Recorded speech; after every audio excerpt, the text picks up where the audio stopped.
आपका स्वागत है। आज हम ये 8th क्लास की ज्योग्राफी चैप्टर नंबर 3 खनिज और शक्ति संसाधन इसके बारे में पढ़ेंगे और जानेंगे कि खनिज क्या है और ये किस तरीके से संसाधन यानी रिसोर्स के रूप में उपयोग आती है। इसके बारे में इस चैप्टर में हम पढ़ेंगे। इस चैप्टर में जो पहला क्वेश्चन बनता है, खनिज क्या है, तो खनिज का सीधा संबंध है प्राकृतिक रूप से प्राप्त होने वाले पदार्थ जिनका एक निश्चित रासायनिक संगठन हो, वह खनिज कहलाते हैं। ठीक है, ये तो इसकी डेफिनेशन हो गई एक तरीके से। अगर हम इसे आम भाषा में बोलें तो खनिज जो ज़मीन के नीचे जो चीज़ें हमें मिलती हैं वो खनिज कहलाती हैं। वो सीधे तौर पर हम माने जो ज़मीन के नीचे से जो जो चीज़ें हमें मिलती हैं वो खनिजें कहलाती हैं। आइए खनिज के बारे में थोड़ा सा और समझें। आपके जो भोजन है, भोजन में नमक और पेंसिल में जो चलती है जिसे हम ग्रेनाफाइट कहते हैं, ये भी एक खनिज है। इसको पढ़ें। इसको आपके भोजन में नमक और आपकी पेंसिल में ग्रेफाइट भी एक खनिज है। ठीक है, तो ये भी खनिज है और इनको भी खनिज कहा जाता है। खनिज के प्रकार, जो खनिज होती है उसके प्रकार कितने होते हैं? इसके दो प्रकार जो होते हैं वो माने गए हैं। जो मेन जो हैं वो दो प्रकार माने गए हैं। एक है धात्विक, दूसरा है अधात्विक। धात्विक के दो रूप हैं, एक में लोह, इसमें आलोह। धात्विक में लोह और आलोह के बारे में बताया गया है। आइए धात्विक के बारे में आते हैं। धात्विक खनिज में धातु कच्चे रूप में होती है। जैसे धातु कठोर पदार्थ है जो ऊष्मा और विद्युत को सुचालित करती है, जिसमें या तो चमक की विशेषता होती है या लोह अयस्क या बॉक्साइट या मैग्नीज और अयस्क इनके उदाहरण हैं। जैसा कि हमने पढ़ा, ये सब क्या हैं? इसके उदाहरण हैं धात्विक के। और लिखा है लोह खनिज, जैसे लोहा, अयस्क, मैग्नीज, ये सारे लोह खनिज है। आलोह में क्या आता है? सोना, चांदी, तांबा, ये आलोह में आते हैं। ठीक है, तो ये धात्विक के बारे में पढ़ा। अधात्विक क्या होता है? अधात्विक खनिजों में धातु नहीं होती। चूना पत्थर हो गया, अभ्रंक हो गया, जिप्सम हो गया, तो ये इसके खनिज के उदाहरण हैं अधात्विक के। ठीक है जी, आगे बढ़ते हैं। खनिजों का निष्करण। खनिज को हम ज़मीन से कैसे निकालते हैं? देखो, ज़मीन के नीचे से जो खनिज हम निकालते हैं उसकी कई विधियां हैं, उन विधियों के माध्यम से निकालते हैं। जैसे कि पहला है खनन, प्रवेदन, आखनन, अविवृत खनन और कूपिक खनन। इन सब के बारे में अब हम इसे पढ़ते हैं। पृथ्वी की सतह के अंदर दबी शैलों से खनिजों को बाहर निकालने की प्रक्रिया को खनन कहते हैं। मतलब ज़मीन के नीचे जो चीज़ें होती हैं उनको निकालना क्या कहलाता है? खनन कहलाता है। ठीक है, खनिज जो कम गहराई में स्थित होती हैं वह पृष्ठ स्तर को हटाकर निकाली जाती हैं, जिससे विवृत खनन कहते हैं। जो कम गहराई यानी ऊपर में जो होती है उनको विवृत खनन करके निकालते हैं। और गहन वेधन, जिन्हें कूपक कहते हैं। और गहन वेधन यानी उसे हम क्या कहते हैं? कूपक कहते हैं। कूपक विधि से निकालते हैं। अधिक गहराई में खनिज निक्षेपों तक पहुंचने के लिए बनाए जाते हैं और इसे कूपिक खनन कहा जाता है। जब जो ज़्यादा गहरे नीचे में होती है उनको कूपक विधि के द्वारा या कूपक खनन के द्वारा निकाला जाता है।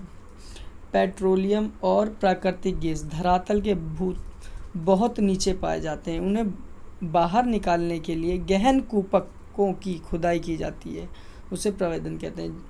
पेट्रोल के लिए हम लोग बहुत ही ज़्यादा नीचे गहराई में जाते हैं, जिससे खोदने को प्रवेदन कहा जाता है। ठीक है, सतह के निकट स्थित खनिजों को जिस प्रक्रिया से आसानी से खोद कर निकाला जाता है उसे आखनन कहते हैं। सतह के एकदम नीचे वाली स्थिति में जो खनिजें होती हैं उनको निकालने को आखनन कहते हैं। आइए खनिज का वितरण। खनिज जो हैं वो अलग अलग जगहों पर अलग अलग मात्राओं में पाई जाती है। कहीं लोहे ज़्यादा है तो कहीं कुछ ज़्यादा, कहीं तांबा ज़्यादा है, कहीं निकेल ज़्यादा है। तो इस तरीके से देखें तो हर देश में अपने अपने जो जगह है उनमें अपनी अपनी मात्रा एक क्वांटिटी में खनिजें पाई जाती हैं, लेकिन मोस्टली सभी देशों में खनिजें उपलब्ध हैं। खनिज हम ईंधन के रूप में भी इस्तेमाल करते हैं, जैसे इसका उदाहरण हो गया कोयला, पेट्रोलियम, ठीक है, ये अवसादी स्तर पर पाए जाते हैं। आगे बढ़ते हैं। एशिया है। चीन और भारत के पास विशाल लौह अयस्क निक्षेप हैं, ठीक है। चीन, मलेशिया, इंडोनेशिया विश्व के अग्रणी टीन उत्पादक हैं, जिसमें सीसा, एंटीमनी और टंगस्टन के उत्पादन में भी अग्रणी है, ठीक है, इस मामले में भी। और इसमें निकेल, बक्साइड, ये जस्ता, ये सारी चीज़ें भी आती हैं। यूरोप विश्व में लौह अयस्क का अग्रणी उत्पादक है, जिसमें रूस, यूक्रेन, स्वीडन और फ्रांस लौह अयस्क के विशाल निक्षेप वाले देश हैं। तांबा, सीसा, जस्ता, मैग्नीज और निकेल खनिजों के निक्षेप पूरे यूरोप और यूरोपीय में पाए जाते हैं, ठीक है। ये सारी चीज़ें पूरे यूरोप में पाई जाती हैं। उत्तरी अमेरिका में खनिज निक्षेप 3 क्षेत्रों में अवस्थित हैं। एक ग्रेट लेक के उत्तर में, और एक कार्डिनियाई शील्ड प्रदेश में, और एक ओलप्सियन प्रदेश में। ये पश्चिम की पर्वत श्रृंखला है, और लौह अयस्क, निकेल, सोना, यूरेनियम और तांबा का खनन किया जाता है कार्डिनियाई से। तो यहाँ पर ये सारी चीज़ें भी पाई जाती हैं। दक्षिण अमेरिका। ब्राज़ील विश्व का उच्च कोटि के लौह अयस्क का सबसे बड़ा उत्पादक है। जो ब्राज़ील है वो उच्च कोटि का जो लोहा है उसका सबसे बड़ा उत्पादक है। चिली और पेरू तांबे के अग्रणी उत्पादक हैं। देखिए, चिली और पेरू क्या है, तांबे के सबसे बड़े उत्पादक हैं। और ब्राज़ील और बोलिविया विश्व के टीन के सबसे बड़े उत्पादक हैं। देखो, ब्राज़ील और बोलिविया विश्व में टीन के सबसे बड़े उत्पादक हैं। अफ्रीका के बारे में पढ़ते हैं। अफ्रीका खनिजों संसाधनों में धनी है। हीरा, सोना, प्लेटिनियम का विश्व में सबसे बड़ा उत्पादक अफ्रीका है। यहाँ पे अत्यधिक मात्रा में सोना, हीरा, प्लेटिनियम सबसे ज़्यादा बड़ी मात्रा में पाया जाता है। और अफ्रीका, जिम्बाब्वे और नाइजीरिया विश्व के सोने का सबसे बड़ा भाग उत्पादित करता है। और तांबा, लौह अयस्क और क्रोमियम, यूरेनियम, कोबाल्ट और बॉक्साइट दक्षिण अफ्रीका में पाए जाने वाले अन्य खनिज हैं, जो तेल नाइजीरियाई, लीबिया और अंगोला में पाया जाता है। ऑस्ट्रेलिया विश्व में बॉक्साइट का सबसे बड़ा उत्पादक है। देखिए, ऑस्ट्रेलिया में क्या चीज़ पाई जाती है, बॉक्साइट, ठीक है, सबसे बड़ा उत्पादक है।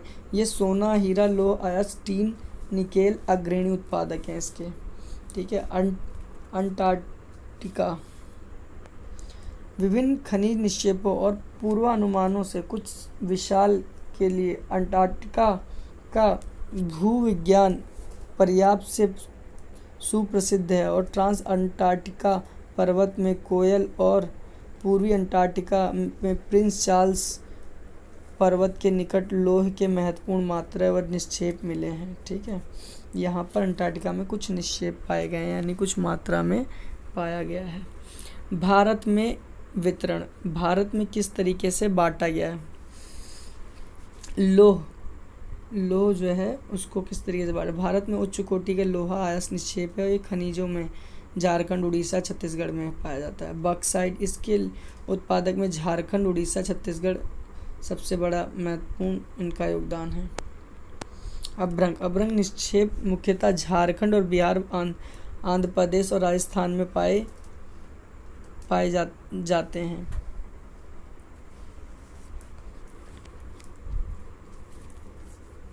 भारत विश्व में अभ्रंग का सबसे बड़ा उत्पादक है। तांबा हो चुका है आपका, तांबा राजस्थान, मध्य प्रदेश, झारखंड में पाया जाता है। मैग्नीज कहाँ पाई जाती है? महाराष्ट्र, मध्य प्रदेश, ठीक है, उड़ीसा, कर्नाटक। सोना भारत में कर्नाटक में कोलार में सोने के निक्षेप हैं। ये खाने विश्व की गहरी खानों में से एक हैं और आयास के खनन को बहुत ही खर्चीली प्रक्रिया बनाती है। चूना पत्थर भारत में चूना पत्थर उत्पादन करने वाले महत्वपूर्ण राज्य बिहार, झारखंड, उड़ीसा, मध्य प्रदेश, यहाँ पर चूना पत्थर होता है। लिखा है नमक, ये समुद्र, झील और शैलों से प्राप्त किया जाता है। जैसा कि आपको इस साइड में ये चित्र में दिख रहा है, देखिए ये नमक का ही है सारा, झील में नमक के निक्षेपण मिले। खनिजों का उपयोग अलग अलग जगहों पर अलग अलग तरीके से होता रहा है और कर रहे हैं। मानवीय उपयोग में पेट्रोल, डीजल, इसका उपयोग होता है। ईंधन के तौर पर कोयला, लकड़ी, इन चीज़ों का भी उपयोग किया जाता है। जहाज़ों में, गाड़ियों में पेट्रोल, डीजल की ज़रूरत पड़ती है। खनिजों का संरक्षण, हमें खनिजों का संरक्षण रखना चाहिए। आने वाले समय के लिए हमें खनिजों को बचा कर रखना चाहिए। शक्ति संसाधन में क्या है? शक्ति संसाधन वह प्रक्रिया है जिसमें खनिजों के बारे में बताया गया और उसको 2 पार्ट में बेसिकली बताया गया, परंपरागत और गैर परंपरागत, ट्रेडिशनल एंड नॉन ट्रेडिशनल।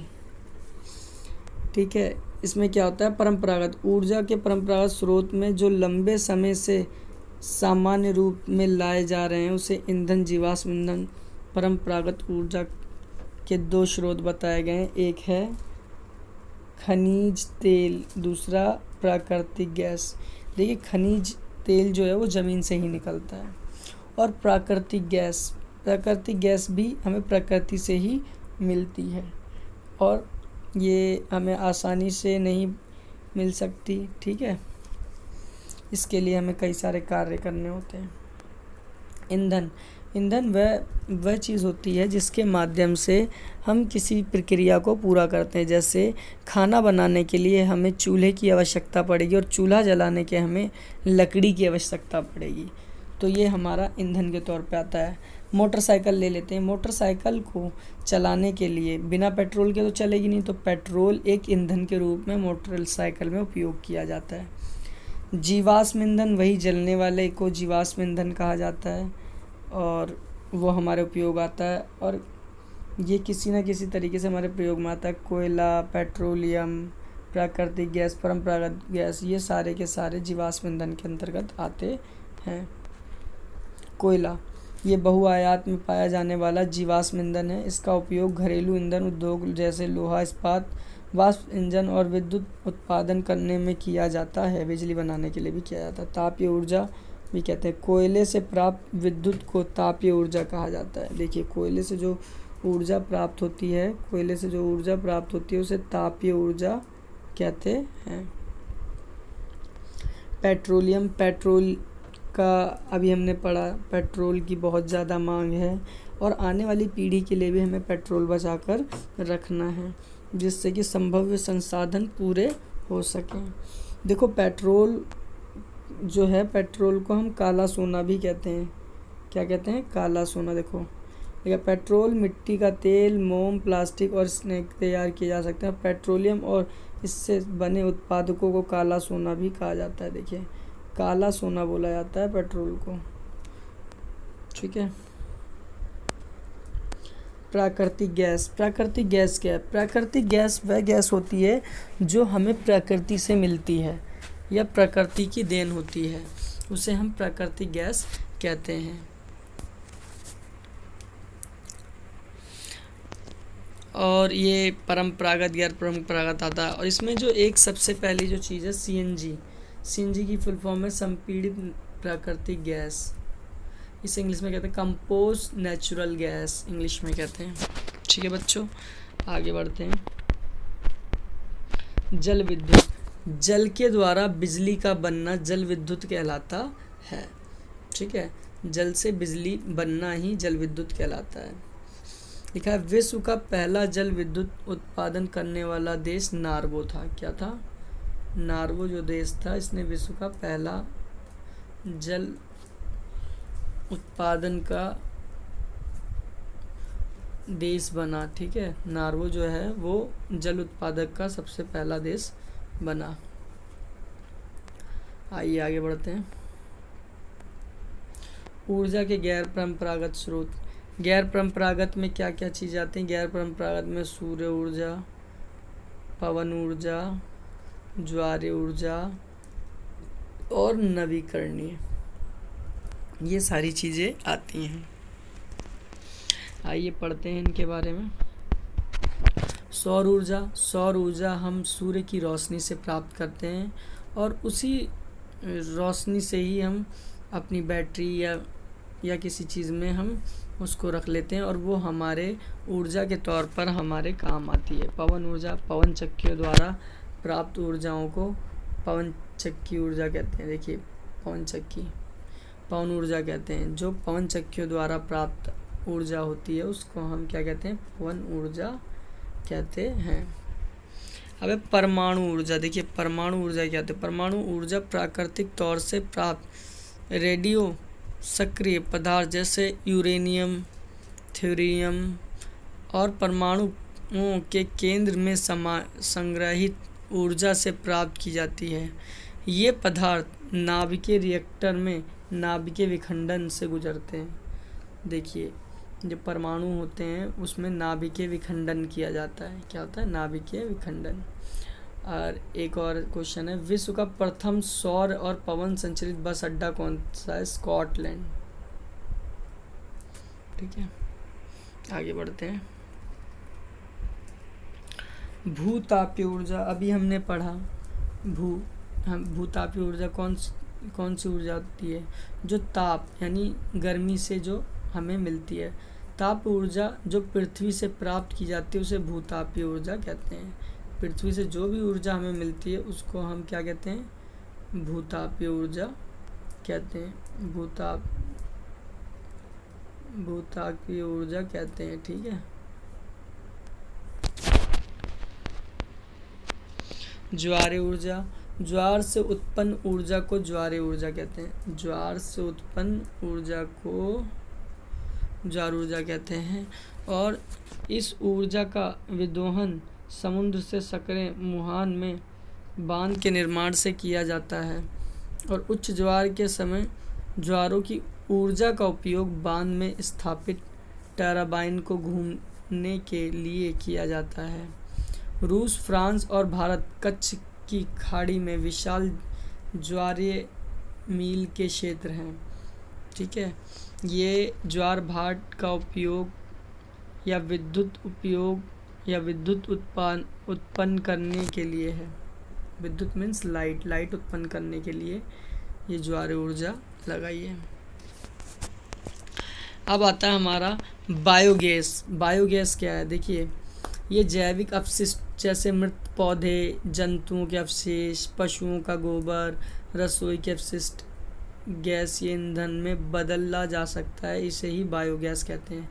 जितने भी अपशिष्ट पदार्थ होते हैं, जितने भी सड़े गले पदार्थ होते हैं, वो सब बायोगैस का निर्माण करते हैं। ये देखिए, इस चित्र में दिखाया गया है किस तरीके से बायोगैस बनाया जाता है। ठीक है, और इस तरीके से ये चैप्टर ख़त्म हुआ। अगर ये वीडियो आप लोगों को अच्छी लगी हो तो प्लीज़ लाइक करें, शेयर करें और चैनल सब्सक्राइब करना ना भूलें। Ready to teach. Thank you, धन्यवाद।